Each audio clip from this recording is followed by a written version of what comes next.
የአባይን ባህር የከፈለ የጥሉን ግድግዳ ያፈረሰ ሙሴ የኤርትራን ባህር የከፈለበት መስቀል የሐዲስ በትር የሐዲስ ኪዳን የክርስቶስ መስቀል ምሳሌ ነው። በስመ አብ ወወልድ ወመንፈስ ቅዱስ አሐዱ አምላክ አሜን።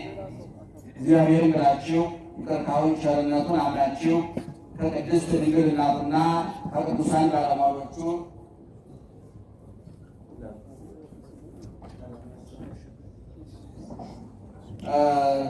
የእግዚአብሔር ቤተሰቦች ምዕመናን እንዴት ዋላችሁ? ጮክ በሉ። እንዴት ዋላችሁ? እንዴት ዋላችሁ? በየጊዜው በየቦታው በየምክንያቱ የምንሰማውም የምንኖረውም ያላሳጣን ፈጥሮ የሚመግበን እየመገበ የሚያኖረን በምድራዊ በስጋዊ ኑሯችን ከእናት ከአባት በላይ እየጠበቀን እንደ ዓይን ብሌን የተንከባከበን ለሰማያዊ ለዘላለማዊ ሕይወታችን በሞቱ በስቅለቱ በትንሣኤው በሞቱ በትንሣኤው በእርገቱ ዳግመኛ እመጣለሁ ብሎ በሰጠው ተስፋ ዘላለማዊና ሰማያዊ የተረጋገጠ ዋስትናና ማረጋገጫ የሰጠን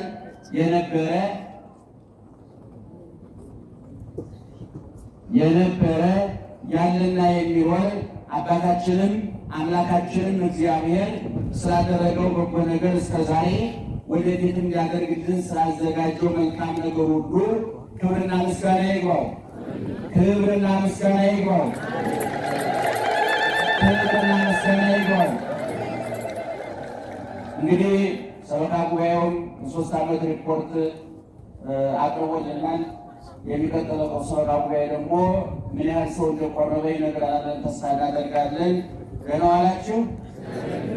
በደንብ ስሙን እጥር ምጥን ሰብሰብ አድርገን የዕለቱን ታሪክ ከሕይወታችን ጋር አገናኝተን ጥቂት ነገር እነግራችኋለን። የሚመክር የሚያስተምር የሚመራ የሚመግብ እግዚአብሔር ነውና እኛ ትዝ ያለንን የመሰለንን የገመትነውን የግል ፍላጎታችንን የግል ሀሳባችንን እንዳናፈስባችሁ ጆሮአችሁን ይጠብቅ እግዚአብሔር፣ አንደበታችንንም ይቆጣጠር እግዚአብሔር። አሐዱ ሕፃን እምዕብራውያን ፈለገ ተከዚ ተገድፎ ወእምተሰጥሞ ውስተ ባሕር በእደ ወለተ ፈርዖን ተሃዲፎ አውፅአ ሕዝበ እምድረ ግብፅ ወለጸሮሙ ቀሰፎ ሕፃነ ማርያም ከማሁ እምሕፃናተ ገሊላ ተሪፎ ፄዋፄወን ሜጠ ወነሰተ ግልፎ የሚል እነይንታ ሰናይ በጸናጽል የሚያሳምሩት የሚያስውቡት ለጆሮ እንዲጥም ለዓይምሮ እንዲመግብ ሕሊናን እንዲያሳርፍ ነፍስን እንዳረካ አድርገው የሚያሳምሩት ከዛሬ 500 ዓመት በፊት የተደረሰ ማህሌተ ጽጌ የሚባል ድርሰት አለ። ምዕመናን ገድላት፣ ድርሳናት፣ ተአምራት፣ መልካመት የምንላቸው በጠቅላላ ሁሉ ከብሉይ የተቀሰሙ ከሐዲስ የተለቀሙ ከመጻሕፍተ ሊቃውንትና መነኮሳት የተቀመሙ ንባባቸው ጆሮ የሚሞላ ምስጢራቸው አእምሮ የሚያጠግብ ኃይለ ቃላቸው ሕሊናን የሚያሳርፍ ነፍስን የሚያረካ ናቸው። በግዕዝ ቋንቋ ስለተዘጋጁ ምናልባት ብዙዎቻችሁ የመስማቱ አጋጣሚ ላይኖራችሁ ይችላል። አሁን የጠቀስኩላችሁ ያነበብኩላችሁ በግዕዝ ቋንቋ ያነበብኩላችሁ ምንባብ ከማህሌተ ጽጌ የተወሰደ ነው። 5 ቤት የግዕዝ ግጥም ነው። ሊቁ ብሉይን ከሐዲስ እንዴት አድርገው እንዳስታረቁት ግጥሙ 5 ቤት ነው። በግዕዝ ቋንቋ የተዘጋጀ ነው። የሚገርማችሁ ግን ብሉይን ከሐዲስ የጥንቱን ከአዲሱ እንዴት አድርገው እንዳገናኙ ሙሴን ከክርስቶስ ዲያብሎስን ፈርዖንን ከዲያብሎስ በግብፅ ያለቁትን ሕፃናት በገሊላ ካለቁት ሕፃናት ሙሴ የኤርትራ ሰበካ ጉባኤ አንዱ ስፒከር አስባለሁ ማለታች ደህና ዋላችሁ። ይሰማችኋል? እስቲ እንደሚሰማችሁ በጭብጨባ ግለጡ። ስለዚህ አሁን የአነበብኩላችሁን በቀጥታ በተረጉምላችሁ ረጅሙን የብሉይ ኪዳን ታሪክ እጥር ምጥን አድርጎ ለጆሮአችን ለዓይምሯችን ይመግብልናል ብዬ አስባለሁ። ይሄ ድርሰት አሐዱ ሕፃን እምዕብራውያን ፈለገ ተከዜ ተገድፎ ከዕብራውያን ከእስራኤላውያን መካከል አንድ ሕፃን በፈለገ ተከዜ በወንዝ ዳር ተጥሎ ወእምተሰጥሞ ውስተ ባሕር በእደ ወለተ ፈርዖን ተሃዲፎ በባህር ከመስጠም በፈርዖን ልጅ እጅ ተርፎ ተሻግሮ አውፃ ሕዝበ እምድረ ግብፅ ወለጸሮሙ ቀሰፎ ጠላታቸውን ፈርዖንን ከነሰራዊቱ ከነሰረገላው አስጥሞ ምናልባት በዛን ጊዜ የግብፅ መንግስት ማለት የፈርዖን መንግስት ማለት ዛሬ ዓለምን የሚሉጡት የሚያናውጡት ሁሉ በእጃቸው የሆነ የዓለምን ፖለቲካ የዓለምን ኢኮኖሚ የዓለምን ወታደራዊ አሰላለፍ ይመራሉ ከሚባሉት ከነ አሜሪካ የሚቆጠር ገናና መንግስት ነበር።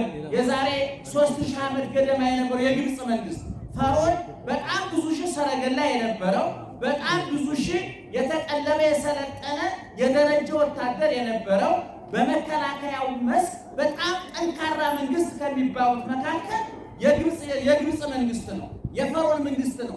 ሙሴ አንድ በትር ይዞ የተጋፈጠው ከዚህ ሰራዊት ጋር ነው፣ ከዚህ መንግስት ጋር ነው። ሙሴ በእጁ ላይ የነበረው አንድ በትር ነው። በአንድ በትር በሚገባ የሰለጠነ የታጠቀ ስንቅ፣ ትጥቅ፣ ስልጠና ያለውን የግብፅን ወታደር ለመጋፈጥ ብትር ብቻ ሳይሆን ልብም ይጠይቃል፣ ዓላማም ይጠይቃል። ብዙ ጊዜ ለአንድ ወታደር 4 ነገር ያስፈልገዋል ይባላል። አንደኛ ስንቅ፣ ሁለተኛ ትጥቅ፣ ሶስተኛ ስልጠና፣ አራተኛና በግድ የሚያስፈልገው ሶስቱን ቅርጽ አስይዞ መስመር አስይዞ ውጤታማ የሚያደርጋቸው ፈቃደኝነት ነው። ለመዋጋት መፈለግ፣ ፈቃደኝነት፣ መዋጋት አለብኝ ብሎ ዓላማ አድርጎ የሚዘምት ወታደር ያስፈልጋል። ዓላማ የሌለው ወታደር በቂ ትጥቅ ቢኖረው፣ በቂ ስንቅ ቢኖረው፣ በቂ ስልጠና ቢኖረው ስልጠናው፣ ስንቁ፣ ትጥቁ ባዝኖ ተማርኮ አልቆ ይቀራል። አሁን የፈርዖን መንግስት ቅድም እንደነገርኳቸው ጠንካራ ህዝብ መንግስት ነው፣ ጠንካራ ወታደር ያለው። ሙሴ ይህን መንግስት የተጋፈጠው በአንድ በትር ነው። በትረ ሙሴ በሩስ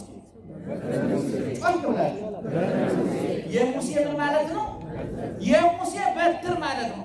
አሁን ቅድም በጥቅሱ እንደነገርኳችሁ አውፃ ህዝበ ምድረ ግብፅ ወለጸሮሙ ቀሰፎ ያንን ጠላታቸውን ቀስፎ ገሎ ፈርዖንን ከነ ብዙ ሺህ ሰራዊቱ ከነ ብዙ ሺህ ሰረገላው በኤርትራ ባህር አስጥሞ ያንን ያሻገረው ያ በአባይ ወንዝ ዳር በኤርትራ ወንዝ ዳር በግብፅ ወንዝ ዳር የተጣለ አይረባም አይጠቅምም ተብሎ የተጣለው እግዚአብሔር ግን ለትልቅ ስራ የፈለገው ምዕመናን የእግዚአብሔር አሰራር ከሰዎች አሰራር የሚለየው እግዚአብሔር በብዛት አያምንም፣ በጉልበት አያምንም፣ በስንቅ በትጥቅ አያምንም፣ በስልጠና አያምንም።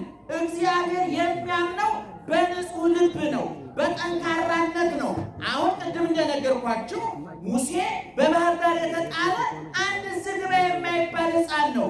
በእግዚአብሔር እርዳታ በሕዝቡ ጥቆማ በፈርዖን ልጅ ቅንነት ቤተ መንግስት ያደገ በወተት በፍትፍት ያደገ ነገር ግን የቤተ መንግስቱ ምቾት የቤተ መንግስቱ ፍትፍት የቤተ መንግስቱ ድሎት ዓላማውን ያላስረሳው ማንነቱን ያላስረሳው ትልቅ ልባም ነው ሙሴ እና ይሄ ሙሴ ያንን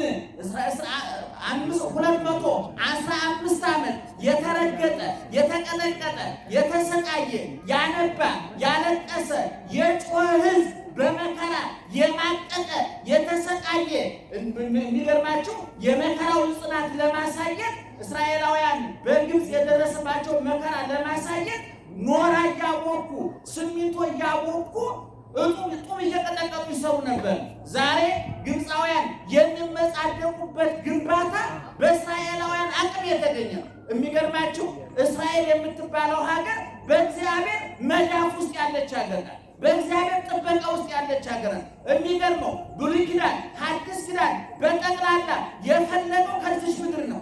ነቢያት በጠቅላላ እስራኤላውያን ናቸው። ሐዋርያት በጠቅላላ እስራኤላውያን ናቸው። ድንግል ማርያም ከነልጇ እስራኤላዊት ናት። ይሄ ልዩ ጥበቃ የሚደረግለት ልዩ እንክብካቤ የሚደረግለት በጠባብ መሬት ሰፊ ልቡና የተሰጠው በቁጥር ትንሽ በግን በዓላማ ብዙ ይሆን ዛሬ እስራኤል የዓለምን ውሃ ልክ አስከብሮ የሚኖረው ጠንካራ ሰራተኛ ተመራማሪ የእውቀት ምንጭ የሆነው ሕዝብ በእግዚአብሔር ጥበቃ የተደረገለት ሕዝብ። ይህን ማመን ያስፈልጋል። እንዲያው መጽሐፍ ቅዱስ ዓለምን እስራኤልና ዓለም ተብሎ ሁለት ቦታ ነው የሚከፈለው። የሚገርማችሁ ነገር ሁለት ቦታ ነው። ዓለምና እስራኤል ሕዝብና አሕዛብ ማለት እኮ 10 ሚሊዮን የማይበሩ እስራኤላውያንና 7 ቢሊዮን የዓለም ሕዝብ ቁጥሩ እኩል ነው ይላል መጽሐፍ። ስለዚህ ይህ ሕዝብ በግብፅ ተረግጦ ተጨቁኖ አንብቶ ተሰቃይቶ ልጅ ሲወልዱ እናቶች ነፍሰ ጡሮቹን መሬት ጭቃ ሲረግጡ ምጣቸው ሲመጣ እዚያው ከጭቃው ጋር ልጆቻቸው እርገጡ ተብሎ የተፈረደባቸው ሕዝቦች። ይህን ሕዝብ ለማውጣት ነው ሙሴ የተላከው። ሙሴ ሲላክ በጉልበቱ፣ በቁመቱ፣ በጡንቻው፣ በደረቱ ስፋት፣ በጡንቻው ጥንካሬ የተመረጠ አይደለም። እግዚአብሔር ባልባሌ ነገር ትልቅ ስራ መስራት ይችላል። በተናቀ ነገር ትልቅ ስራ መስራት ይችላል። እግዚአብሔር በተናቀው እንጨት እኮ ተሰቅሎ ዓለምን አድኗል። በአህያ ተቀምጦ ቤተ መቅደስ ገብቷል። ከድሆቹ መንደር መርጦ ከድንግል ማርያም ተወልዷል። ቀን ሰዎች ቀንን ሲያደንቁ እግዚአብሔር በጨለማ ተወልዷል። እግዚአብሔር ሰዎች ለቤተ መንግስት ሲጋደሉ እግዚአብሔር በበረት ተወልዷል።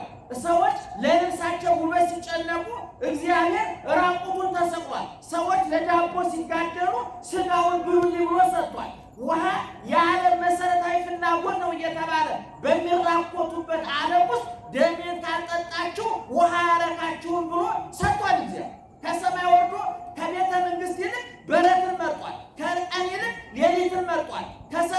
ከሰረገላ ይልቅ አህያን መርጧል። ከሀብታሞቹ ልጆች ይልቅ ድሃዋን መርጦ ከድሃዋ ተወልዶ እኛን የነፍስ ባለጸጎች አድርጎናል። ደህና አደራችሁ? በደንብ እየሰማችሁ ማርያምን ነው ከልባችሁ እስኪ ድገሙ። ጠዋት ማርያምን እና ልብ አድርጉ። ቅድም የነገርኳቸው ጥቅስ ምንድን ነው የሚለው? ይህ ሕፃን ይህ እስራኤላዊ ሕፃን የዮካብድና የበረድ ልጅ ሙሴ በባህር ዳር ተጥሎ ተገኝቶ በስቃይ በቤተ መንግስት በምቾት ነው ያደገው እሱ። ነገር ግን እሱ ቤተ መንግስት ቢያድግም ቢሞላለትም ቢሳካለትም ሆዱ ቢሞላም ፍላጎቱ ቢሳካለትም ሕዝቡን አልረሳ፣ ፈጣሪውን አልረሳ እና ያንን ቅድም የነገርኳችሁን ፈርዖንን ከነግዙፍ ሰራዊቱ ከነግዙፍ ጦር መሳሪያው የኤርትራ ባህር በልቶት እንዲቀር አድርጎ እስራኤልን አሻገረ። የኤርትራ ባህር ከፈለ። 40 ዘመን መና ከሰማይ እያወረደ ውሃ ካለት እያፈለቀ የእስራኤልን አስቸጋሪነት የሕዝቡን አስቸጋሪነት ተቋቁሞ በእግዚአብሔርና በሕዝቡ መካከል አገናኝ መኮንን ሆኖ ድልድይ ሆኖ እግዚአብሔር ሲቆጣ ኧረ ጌታዬ ማርልኝ እያለ ሕዝቡ ሲረብሽ ኧረ ረፉ እያለ በሰውና በእግዚአብሔር መካከል አደራዳይ፣ አገናኝ፣ አስማሚ፣ አስታራቂ የብሉይ ኪዳን መካከለኛ ሆኖ ያንን ከግብፅ መርቶ ወጥቷል እና አሁን ደራሱ ምንድን ነው የሚለው? ሙሴ ይሄን አደረገ። ይሄ በብሉይ ኪዳን የተከናወነ ነው። በሐዲስ ኪዳን እሳ ብሎ ሲጠይቅ ሕፃነ ማርያም ከማሁ ሕፃናተ ገሊላ ተሪፎ ሙሴ ከግብፅ ወደ ባህር ይጣሉ ከነበሩ ሕፃናት በተአምር ተርፎ እስራኤላውያንን የኤርትራን ባህር ከፍሎ ከፈርዖን ቅኝ ግዛት ነፃ አውጥቶ ምድረ ርስትን አወረሳቸው። በሐዲስ ኪዳን እሳ በገሊላ ሄሮድስ ከጨረሳቸው ሕፃናት የተረፈው ሕፃን ዘበታይቱ ወንድ ዘበላይሉ ቅድመ ዓለም የአብ ልጅ ድኅረ ዓለም የድንግል ማርያም ልጅ ከርቀት ወደ ግዝፈት ከሕያውነት ወደ ሟችነት ከዘላለማዊነት ወደ ጊዜያዊነት ከሰማያዊነት ወደ ምድራዊነት ሁሉን ከመቻል ምንም አለመቻል በጠባብ ማህፀን በጠባብ መቃብር ወደ መወሰድ የመጣው አጥጋቢው ተርቦ የሚያጠጣው የሚያረካው ተጠምቶ ሰማይን በከዋክብት በፀሐይ በጨረቃ አስውቦ ምድርን በአዝርዕት በአትክልት በጽጌያት አስውቦ ራሱ የሚለብሰው አጥቶ በበረት ብርድ ያንሰፈሰፈው ሄሮድስ ሕፃናትን ሲያስገድል በእናቱ ጥረት አምልጦ ወደ ግብፅ ተሰዶ መልሶ ቀራንዮ ላይ ውሎ እጆቹን እግሮቹን ተቸንክሮ ተገርፎ በጥፊ ተመቶ ምራቅ ተተፍቶበት ሐሞት ኮምጣጤ ጠጥቶ የሾህ ተደፍቶበት ተሞቶ ተገንዞ ተቀብሮ ተነስቶ አርጎ ዛሬ በክብር ያለው የሐዲስ ኪዳኑ የኃጢአታችን ባህር የከፈለ የጥሉን ግድግዳ ያፈረሰ ሙሴ በበትሩ የኤርትራ ነሳ ሙሴ በትረ ጸለየ ወማይተበ ውእቱኬ ባርያ መስቀል ላምንህን ታሰነ ሲጸነጽሉ ሙሴ የኤርትራ ባህር የከፈለበት መስቀል የሐዲስ በትር የሐዲስ ኪዳኑ የክርስቶስ መስቀል ምሳሌ ነው። የኤርትራ ባህር የኃጢአት ምሳሌ ነው። ፈርዖን የዲያብሎስ ምሳሌ ነው። ግብፅ የሲኦል ምሳሌ ናት። ከሰማይ የወረደው መና ከዓለት የፈለቀው ውሃ በሐዲስ ኪዳን የበላ ነው። አነው ህብስተ ሕይወት ከሰማይ የወረደ ቢበላ የማይጠገብ የማይሻግር የማይበላሽ ጥንት የተበላ አሁን እየተበላ ያለ ለዘላለም ሲበላ ሲጠጣ የሚኖር የነፍስን ረሃብ የቆረጠ የነፍስን ውሃ ጥም የቆረጠ እርቃናችን የሸፈነ ወደ ቀደመ ቦታችን የመለሰ የሐዲስ ኪዳኑ ደግሞ ሙሴ ኢየሱስ ክርስቶስ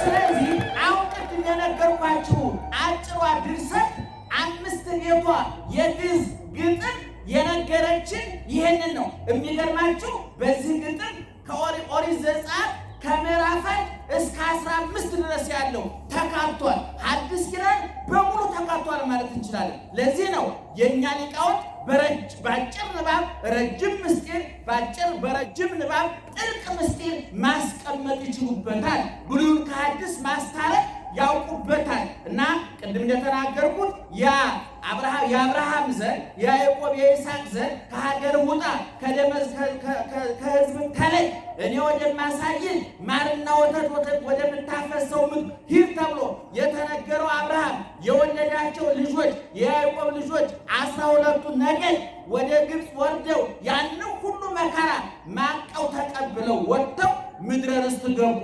ጠላታቸው ፈርዖን ከነ ሰራዊቱ በኤርትራ ባህር ሰጠመ። ይሄ ሁሉ የተደረገው በሶስት ወገን ነው። አንድ የነገሮች ሁሉ ባለቤት ማን ነው? የነገሮች ሁሉ ባለቤት ማን ነው? እግዚአብሔር ነው። እግዚአብሔር ስራ ሲሰራ ደግሞ የሚመርጣቸው መሳሪያዎች አሉ። መልአኩ ቅዱስ ሚካኤል ይሄንን እየመራ እየመገበ እያስተዳደረ ሙሴን እንዳግዝ ከእግዚአብሔር ተመድቧል። ምእመናን አረጋዊ መንፈሳዊ የተባለው የቤተ ክርስቲያናችን መጽሐፍ እንዲህ ይላል። ወበከመ ደመና ይነስኡ ማየ እምነ ባሕር ወይነዝኡ ዲበ ምድር ወያበቁሉ ፍሬያተ ወያሴንዑ ወያሰምሩ ከማሁ መላእክትኒ መንፈሳውያን ይነስኡ ምሕረተ እምባሕረ ምሕረቱ ለእግዚአብሔር ወይሰውጡ ውስተ ነፍሳቲሆሙ ለጻድቃን ከመ ይርሐቁ በአእምሮ እስከ ፍጻሜ። ወደ አማርኛ ለተርጉመው ደመና ውሃውን ከውቅያኖስ ጠልፎ ወስዶ በደረቀው መሬት ላይ ባፈሰሰው ጊዜ ወይም ዝናብ በጣለ ጊዜ ማለት ነው። የደረቀው ይለመልማል፣ የለመለመው ያብባል፣ ያበበው ያፈራል አለ። እንደዚህም ሁሉ በደመናው መላእክትን መስሎ ቅዱሳን መላእክት የምህረት ውቅያኖስ፣ የይቅርታ ውቅያኖስ፣ የጸጋ ውቅያኖስ፣ የፍቅር ውቅያኖስ፣ የሰላም ውቅያኖስ የሁሉ ነገር መገኛ ከሆነው ከውቅያኖሱ እግዚአብሔር ምሕረቱን ይቅርታውን ቸርነቱን ቀርተው አምጥተው በቅዱሳን በጻድቃን በክርስቲያኖች ላይ ባፈሰሱት ጊዜ ከመ ይርሐቁ በአእምሮ እስከ ፍጻሜ በእምነት ፍጹማን እስኪሆኑ ድረስ ይለመልማሉ ይላል። ልብ አድርጉ። ደመና ዝናብ ይፈጥራል። የዝናብ ፈጣሪ ማለት ነው አይደል? ፈጣሪ ከተባለ እሱ ሰው ላይ ቀርብ ብላችሁ ነው። ደመሽ ዝናብ እንደሚፈጠረው እስኪ ነው ራፖሬት ምን ነው ነገር አይደለም ምን ነው የሚሆነው እሱ ወስ በነገራችን ላይ ምዕመናን ሳይንስ አንዳንድ ጊዜ ቀበጥ ሲል እንደው ጫፍ እየወጣ ነው እንጂ ከሃይማኖቱ ውጭ አይደለም። አንዳንድ ጊዜ ቀበጥ ይላል። ቅብጠቱን ደግሞ የሚገቱ ደግሞ ሊቃውንት የሚቆነጡት ሊቃውንት ያስፈልጋል። ሳይንስ የሃይማኖት ማረጋገጫ ሆኖ ሊያገለግል ይችላል። ልብ አድርጉ። ሰማይን ምድርን የፈጠረ ማን ነው? ፀሐይ፣ ጨረቃን፣ ከዋክብትን የፈጠረ ማን ነው? ወተትን የፈጠረ ማን ነው? እሺ ወተት ውስጥ ካልሽየምና ፕሮቲን እንዳለ የነገረን ማን ነው? ሎሚውን የፈጠረ ማን ነው? ሳይንስ ነው። ሎሚን የፈጠረ ማን ነው? እሺ ቫይታሚን ሲ እንዳለ የነገረን ማን ነው? አቤት ሳይንስ ጥቆማ ነው። ድግስ እዚህ ቦታ አለ ወይ አቅጣጫ የሚጠቁም ማለት ደጋሽ ማን ነው? ደጋሽ ማን ነው? ሎሚን የፈጠረ ማን ነው? እሺ ለምሳሌ ደማችሁ ፕላስ ኦ ምን ኦ ባል ነገር አለ አይደል? ማን የነገረን? ሳይንስ። ደሙን ራሱ የፈጠረውስ ይኸውላችሁ መኪና አምራች አለው፣ ገዥ አለው፣ ሹፌር አለው። አሁን ሳይንስ የመኪናው ሹፌር እንጂ አምራቹ አይደለም። አንድ ሳይንስ ቀበጥ ሲያደርገው እኔ ነኝ ያመረኩት ሲል አረራታ አይደለም የሚል ያስፈልጋል። ሳይንሱ ላይ ጥሙጥኝ ያሉ ሰዎች ወይ አምደዋል ወይ ዳቡ ቦታቸውን አውቀው ሸሚዛቸው ላይ ናቸው። ያው ይያቆረቆሩ እኛ እንደዛና ሳይንስን በቦታው እንጠቀምበታለን፣ ሃይማኖቱን በቦታው እንጠቀምበታለን። ስለዚህ ዝናቡ ይላል የኛ ትምህርታችን እርጥቡና ደረቁ ሲጋጭ በትነት ዝናብ ይፈጠራል። ያ ዝናብ የሚፈጠረው ግን ደመና አለ። ደመናው ከውቅያኖስ ውሃውን ጠርፎ ያመጣዋል። ያ ከውቅያኖስ የጠለፈውን የተጫነው የሚገርማችሁ ነገር ውሃውን ከውቅያኖስ እየቀዱ ደመናው ላይ የሚጭኑ መገብተማያት መላእክት አሉ። ደመናውን ደግሞ የሚሾፍሩ ደግሞ በዚህ እያሉ ደግሞ የሚያዙ የተመደቡ መገብተ ደመናት መላእክት ደግሞ አሉ። መገብተ መባረቅ፣ መገብተ ከዋክብት ደመናት መላእክት አሉ። ማን የመደባቸው? እግዚአብሔር ነው የመደባቸው። እና ይሄ ደመናው ከውቅያኖስ ውሃውን ይጫንና ያመጣና በዚህ ላይ በደረቀው መሬት ላይ ያዘንበዋል። አባ ኤጲፋኒዎስ የሚባል በብሉይ ኪዳን ኢዮብን ተናግሮታል። እይሰጠጥ ደመናው ይላል። የሚገርማችሁ አሁን ደመናው በነገራችን ላይ ዝናብ የያዘ ደመናና ያልያዘ ደመና በምን ይታወቃል? አይናሞች በምን ይታወቃል? ሲንገሪ ነገሩኝ። አንድ ደመና ይሄ ደመና ዝናብ ይዟል አልያዘም የሚል በምን ታውቁታላችሁ? ይጠፋል። የታየው እንዳትር መጻሕፍት አይደናቸው ጻፉ ማያት በውስጥ ደመናው ይጠፋል። መጽሐፋችን ይናገራል። ዝናብ የያዘ ደመና በምን ይታወቃል? ይጠፋል።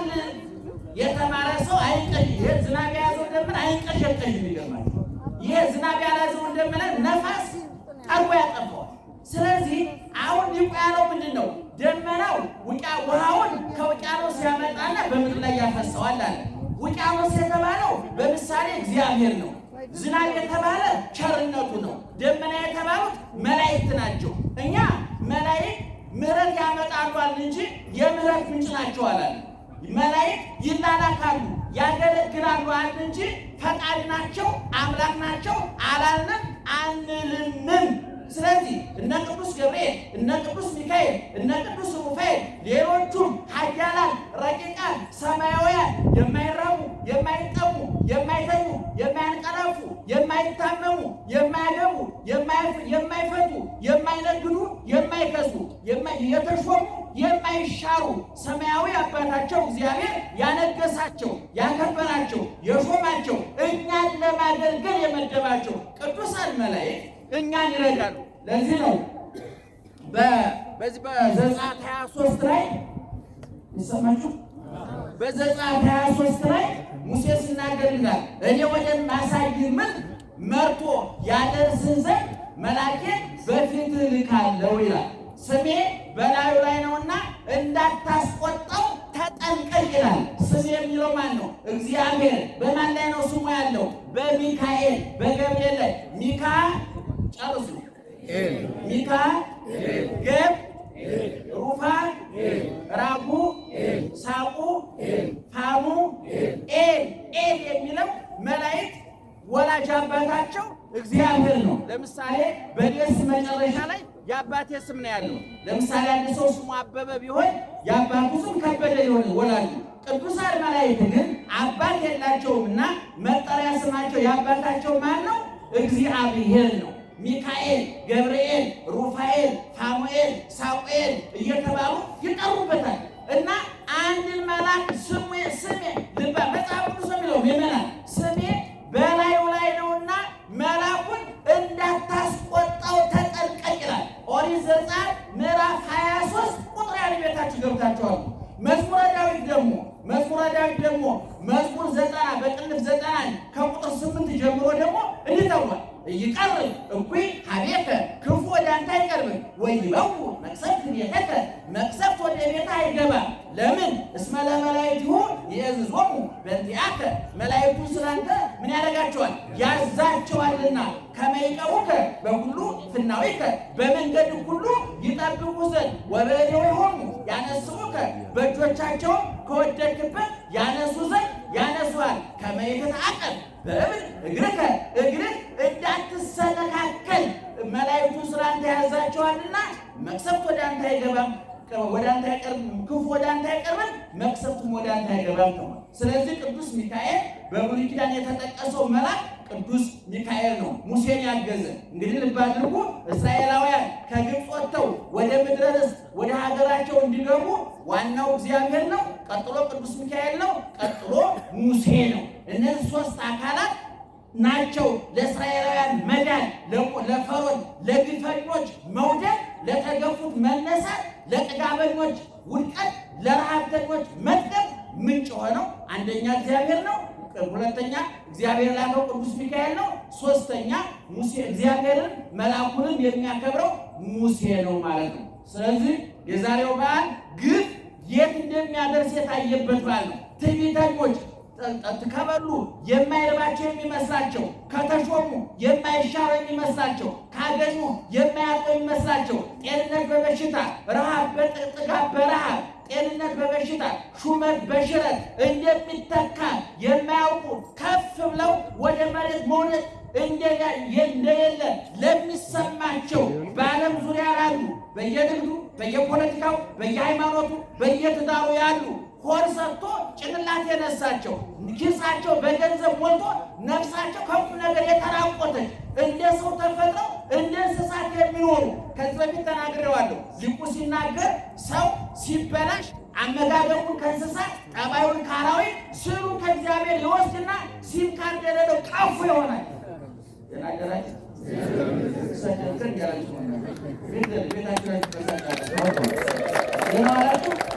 ስለዚህ ምዕመናን ፈርዖን ትዕቢተኛ ነበር፣ እግዚአብሔርን አላውቀውም ብሎ ነበረ። ያ አላውቅም ያለው ፈርዖን ዛሬ የለም፣ አላውቀውም የተባለው እግዚአብሔር ዛሬም አለ። ትዕቢተኞች ትናንትና ነበሩ፣ ዛሬ አሉ፣ ነገም ክርስቶስ መጥቶ ይህን የግፍ መጋረጃ እስከሚዘጋው ድረስ ትርኢቱ እስከሚያቆም ድረስ ግፈኛው እስር ቤቱ ዓለም ፍጻሜ እስከሚያገኝ ድረስ ረሃብና ጥጋብ፣ ሐዘንና ደስታ፣ መገፋትና መግፋት፣ መሳቅና ማልቀስ፣ ማግኘትና ማጣት፣ ጤንነትና በሽታ ጎን ለጎን ይቀጥላሉ። እንደ ቀንና እንደ ሌሊት፣ እንደ ክረምትና እንደ በጋው ማለት ነው ወገኖቻችን። ስለዚህ ዛሬ እዚህ የተሰባሰባችሁት ምዕመናን በተለያየ መንገድ ግፍ የተፈጸመባችሁ በትዳራችሁ፣ በንግዳችሁ፣ በተሰማራችሁበት የሥራ መስክ የበደሏችሁ፣ የገፏችሁ፣ ያስለቀሷችሁ፣ ያራቆቷችሁ፣ ትዳራችሁን የበተኑ፣ ንግዳችሁን የበተኑ፣ ሕይወታችሁን ያመሰቃቀሉ ግፈኞች ካሉ የጊዜው ጉዳይ እንጂ እንደ ፈርዖን ይወርቃሉ፣ እንደ ፈርዖን ይሰጥማሉ። ባህሩ ዛሬም አለ። ሙሴ ስለዚህ ዛሬ የመግባባት የመደማመጡ ጉዳይ እየደከመ ሂዶ በየሰፈሩ የሚሰራውን ግፍ እግዚአብሔር ያውቃል፣ እኛም እናውቃለን፣ ሰይጣን ያውቃል፣ አስፈጻሚ ስለሆነ የጉዳዩ ባለቤት ስለሆነ። ስለዚህ ወገኖቻችን ታሪክ ስትሰሙ እኔ የት ነኝ ብላችሁ በሙሴ ሚዛን ራሳችሁን መዝኑ፣ በእስራኤላውያን ሚዛን ራሳችሁን መዝኑ። ገፊ ነኝ፣ ተገፊ ነኝ፣ አልቃሽ ነኝ፣ አስለቃሽ ነኝ፣ ደብዳቤ ነኝ ተደብዳቤ ነኝ፣ አፈናቃይ ነኝ ተፈናቃይ ነኝ፣ አሰዳጅ ነኝ ተሰዳጅ ነኝ ብላችሁ ራሳችሁ መድቡ። አሰዳጆች ከሆናችሁ ነገ ትሰደዳላችሁ፣ አፈናቃይ ከሆናችሁ ነገ ትፈናቀላላችሁ፣ አስለቃሽ ከሆናችሁ ነገ ታለቅሳላችሁ፣ አስራቢ ከሆናችሁ ነገ ትራባላችሁ። ይሄ ጊዜ የሚመሸው የሚነጋው ቀን የሚፈራረቀው እግዚአብሔር ስራ ለመስራት እንዲመቸው ነው እንጂ ቀን ሁልጊዜ ቀን ፀሐይ ወጥቶ ፀሐይ ይገባል፣ ቀን ሄዶ ቀን ሌሊት ይመጣል። ስለዚህ በኦርቶዶክሳዊ ተዋሕዶ ቤተክርስቲያን የምታስተምረው ሁሉ ልኩን መጠኑን አልፎ ከመጠን ያለፈ መከራ እንዳይሆን፣ ከመጠን ያለፈ ግፍ እንዳይሆን፣ ህዝብ ከህዝብ ህዝብ ከመንግስት ተግባብቶ አሰሪ ከሰራተኛ ባል ከሚስቱ ተግባብቶ እንዲኖር ነው መጽሐፍ ቅዱስ የሚነግረን ወገኖቻችን። ስለዚህ ይህን ታሪክ ስትሰሙ እኔ የቱ ጋር ነኝ ብለው መለካት አለባቸው። በልድ የተሰማራችሁ፣ በፖለቲካ የተሰማራችሁ፣ በሃይማኖት መድረክ ላይ የተሰማራን በተለያየ ቦታ ያለን ሰዎች በፈርዖን ቦታ ነው ያለው፣ በሙሴ ቦታ ነው፣ በእስራኤላውያን ቦታ ነው ያለው፣ በግብፃውያን ቦታ ነው ብለን ራሳችን መጠየቅ አለብን። ይህን ጠይቀን ለዚህ የምናገኘው መልስ ለውቀታችን ሆነ ለትንሣኤያችን መነሻ ይሆናል ማለት ነው። ስለዚህ ዛሬ ታላቁ መልአክ ቅዱስ ሚካኤል የሚከበርበት ቀን ነው። ምዕመናን ለእያንዳንዳችን ጠባቂ መልአክ አለ። ይክበር ይመስገን እግዚአብሔር። በማቴዎስ ወንጌል ምዕራፍ 18 ቁጥር 10 ላይ እንዲህ ተብሎ ተጽፏል። ውቁ ይታስተሐቅር ወቁ ለአሐዱ ምሉ ንዑሳን፣ ከእነዚህ ከታናናሾቹ አንዱን እንኳን እንዳትንቁ ተጠንቀቁ። ከነማን? ከታናናሾቹ። ምን አይነት ታናሽ? የጤና ታናሽ፣ የገንዘብ ታናሽ፣ የመልክ ታናሽ፣ የስልጣን ታናሽ፣ በብዙ ነገር ከኛ ያንሳሉ ብለን የምንንቃቸው ሰዎች አሉ። አስበን ሰርግ የማንጠራቸው፣ ለቅሶ ጠሩ ብለን የማናማቸው የነዋላቸው አስባችሁ ሰርግ የምንጠሩ ሰው አለ አይደል? ጥሩ መኪና ያለው መቶም ደግሞ ነገር ጣል ያደርጋል የሚባል ሰው የጥሪ ወረቀቱ አስቀድሞ ነው የሚሉት። አንዳንድ ደግሞ አለ ቢመጣም ጥሩ ነው፣ ኧረ ቢቀርም ጥሩ ነው፣ ቢመጣ ይበላል እንጂ አይሰጥ ብለን የናቅናቸው ሰዎች አሉ። ለቅሷችሁም ላይ እንደው ለቅሶ መቅረቱ የሚያንገበግባችሁ ሰው አለ። አንዳንዱ ደግሞ እባክህ እንኳን ቀረ ቢመጣም ምን ይሰራል የሚላቸው ሰዎች አሉ። አስበን ሰርግ የማንጠራቸው፣ ለቅሶ ቀሩ ብለን የማናማቸው ተራ የሚባሉ ሰዎች አሉ። ትኩረት የማንሰጣቸው፣ በመልክ ከኛ ያነሱ፣ በጤና ከኛ ያነሱ፣ በጎሳቸው ከኛ ያንሳሉ ብለን የምንገምታቸው ሰዎች አሉ። እነዚህን ሰዎች እንዳትንቁ አለ ጌታ በማቴዎስ ወንጌል ላይ ተጠንቀቁ። ለምን? እብለክሙ ከመ መላእክቲሆሙ ወትረ ይሬዩ ላዌ ገጾ ላዌ ዘበሰማያት፣ መልአኮቻቸው ይላል። የእነማን መልአክ? የእነማን? የትንንሾቹ፣ እናንተ የናቃችኋቸው፣ ያጠቃችኋቸው፣ ትኩረት የነፈጋችኋቸው ሰዎች መላእክቶቻቸው፣ መልአኮቻቸው በሰማይ የአባቴን ፊት ያያሉና። ፊት ነሳው ማለት ነው። ከፍትፍቱ በውስጥ እናቶቻችን ከፍትፍቱ ፊቱ እና እንግዲህ እንኳን አይነ ስውርን ግልግል ነው እንደመናሩ ቢያቀርብም ችግር የለብኝም። ግን አይን ያላችሁ ሰዎች አንዳንድ ሰው ምግብ እያቀረበ ፊቱ ጭፍቅ ያለ ልትበላብ ነው የሚል ሰው አለ። ፊቱ ላይ ፊቱን ይናገራል። ልትበላውን አለ እና ቤት የወጥ ጨርሰው የእንጀራ ጭሽ ብላ እስኪ የሚል አፉ ብላ የሚል ፊቱ ግን አቁ የሚል ሰው አይደል? መቼም ሳይኮሎጂዎቹ ጽፎታል መጽሐፍ ላይ ነው ያለው። አንዳንድ ሰው ደግሞ እጁ ላይ ሽሮ ይዞ ፊቱ ላይ ክትፎ የሚከተፍ ሰው ቁርጥ ፊቱ ላይ የሚነበብበት አረ ብላለኝ አፈር ሰዎች በተልና ተጠቃላችኋል። አፈር በጣም ደስ አፈር ሰዎች በማርያም ስንት እንደምደስ ይገርማል። አንዳንድ ሰው ትንሽ አከራም ነበር ትንሽ ወጥጨምርልህ ይባላል። ባልሽ አሁን መጀመሪያ ሲያቀር እየተበሳጨ ነው ያቀረው። አያችሁ መላእክት በሰማይ የማን ፊት ያሉ አለ? የእግዚአብሔር ፊት ያሉ። ቅዱስ ገብርኤል ወደ ዘካርያስ ተልኮ ሲመጣ አንተ ማነህ ሲባል ምን አለ? አነ ውእቱ ገብርኤል ዘእቀውም ቅድመ እግዚአብሔር፣ በእግዚአብሔር ፊት የሚቆም ማነኛ? ገብርኤል ነኝ። በማን ፊት የሚቆም? ፊቱን እግዚአብሔር ፊቱን ያላዞረበት ዲያብሎስ በእግዚአብሔር ፊት ፊቱን አዙሮበታል።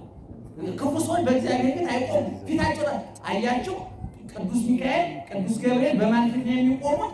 በእግዚአብሔር ፊት ይቆማሉ። ስለዚህ እሱ ፊት ከቆሙ ባለሟል ናቸው ማለት ነው። ንጉሱ ፊት ለመቅረብ ቀላል ነገር ነው እንዴ? ድሮ በጎጃም ራስ ኃይሉ የሚባሉ ትልቅ ገዥ ነበሩ ይባላል እና አንድ ባለሟል ነበራቸውና ባለሟላቸውን እንደው ምን ላድርግልህ አሉት። አይ ጌቶች ምንም ያደርጉልኝ ለችሎት ሲቀመጡ መሳፍንቱ መኳንንቱ ዙሪያዎትን ከበው ህዝቡ ሲሆን ሲያይ ይጡና ምንም ደህና ኪሎ ይበቃኛል አላቸው። እሳቸው በደንብ አላስተዋሉትም። ሰውየው ጥቁን አስቶ ነው እንዴ ቀላል አይደለም ወይ? ጋሻ መሬት ስጠኝ ትለኛለህ፣ ስጠኝ ትለኛለህ ብዬ ምን የምቸገረኛውና ተሰብስበው መሳፍንቱ መኳንንቱ ዙሪያቸውን ከቦ ህዝቡ እሳቸውን ሲያይ ጠሩና ምንድን ነው እየሳቀ ከዛ በኋላ አሁን መሳፍንት መኳንንት ለካ የእሳቸው አማካሪ ብሎ ቅቤው እየተጫነ ማሩ እየተጫነ እየተጫነ አያችሁ ድርቅ ሰው ነው የሚያደርግ። አንዳንድ ሰው አለ ከባሰጣናት ቀዳው ፎቶ ቢነሳ አያውቁም እኮ ፎቶውን እያሳየ እንደ ስንት የምናውቀው መረጃ አለ። ከባለስልጣን ጋር ፎቶ ተነስቶ አውቃቸዋለሁ በስማቸው ያስደነገጠ ሰው አለ። ሲሻል ደግሞ ይቀደዋል ይችላል ባለስልጣን ሲሻል ፎቶቸው ይቀዳል። ታውቃላችሁ ያፈቀርን ሰው ሆኖ እኮ የፍቅረኛችን ፎቶ እኮ እንደ ስለማርያም የምናይ ነበር ማለት ስንጣላስ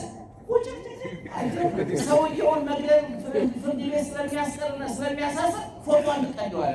አያችሁ እነ ቅዱስ ሚካኤል እግዚአብሔር ወዳችኋል ያላቸው ናቸው፣ ሹክ ያላቸው ናቸው። ለዚህ ነው እንጠብርግት ብለን ኧረ ለምኑልን፣ ኧረ ንገሩልን፣ ወድቀናል፣ አንሱን፣ ረክሰናል፣ ቀዱስን፣ ቆሽሸናል፣ እጠቡን፣ ጠፍተናል፣ ፈልጉን፣ ለጌታችሁ ንገሩልን፣ ከኛ ይልቅ እናንተ ትቀርቡታላችሁ ያለው እና ምዕመናን ኦርቶዶክሳዊ ተዋሕዶ እናታችሁ መጻሕፍትን አንብባ ተርጉማ አመስጥራ የምትኖር እንጂ እንደ ልቧ የምትኖር ትዝ ያላትን የምታወራ ቤተክርስቲያን አለች። ሁልጊዜ እናገር ተሰርታ የተጠናቀቀች የእውቀት ቤተክርስቲያን፣ የእምነት ቤተክርስቲያን፣ የሞራል የስነ ምግባር ቤተክርስቲያን ነው።